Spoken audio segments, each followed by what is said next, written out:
नमस्कार। आप सुन रहे हैं द बॉलीवुड रेडियो और मैं हूं आपके साथ अनूप आकाश वर्मा। दोस्तों, ये किस्सा प्राण साहब और राज कपूर का है। जब एक चेक की वजह से राज कपूर और प्राण की दोस्ती टूट गई और ऐसी दरार पड़ी कि दोबारा कभी दोनों ने एक साथ काम नहीं किया।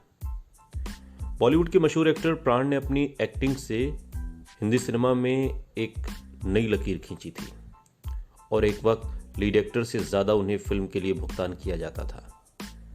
प्राण को फिल्मों में उनकी भूमिका के लिए 70 के दशक में भी 3 से 4 लाख रुपए तक दिए जाते थे, लेकिन बॉलीवुड के शोमैन राज कपूर की खातिर उन्होंने फिल्म बॉबी में अपने काम के लिए मात्र 1 रुपए लिए थे।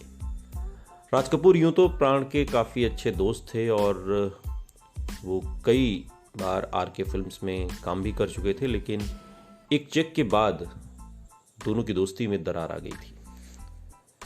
दरअसल फिल्म मेरा नाम जोकर के फ्लॉप होने के बाद राज कपूर के पास कुछ भी नहीं बचा था, लेकिन इसके बाद राज कपूर ने फिल्म बॉबी बनाने का फैसला किया था, जिसके लिए उन्हें पैसे की सख्त ज़रूरत थी।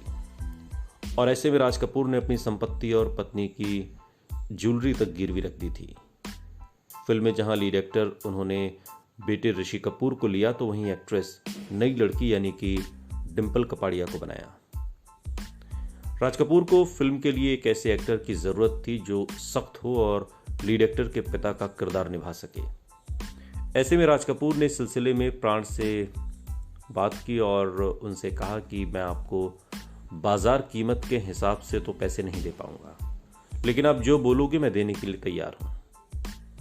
एक्टर की तंगी को देखते हुए प्राण साहब ने उनसे केवल 1 रुपया लिया और कहा कि फिल्म हिट होगी तो पैसे दे देना, वरना भूल जाना। बॉबी फिल्म ने रिलीज होते ही पर्दे पर धमाल मचाकर रख दिया।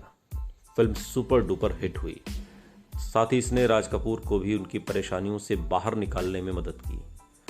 हालात ठीक होने के बाद राज कपूर ने प्राण साहब को उनका मेहनताना देने का फैसला किया और 1 लाख रुपए का चेक साइन करके उनके पास भेज दिया। चेक देखते ही प्राण साहब नाराज हो गए, क्योंकि उन्हें लग रहा था कि जब वो राज कपूर के बुरे वक्त में उनका साथ दे सकते हैं तो चीज़ें ठीक होने के बाद भी शोमैन ने उनका मेहनताना क्यों नहीं चुकाया।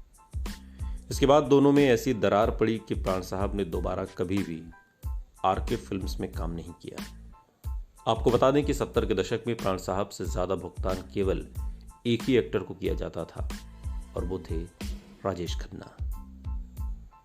सुनते रहिए द बॉलीवुड रेडियो, सुनता है सारा इंडिया।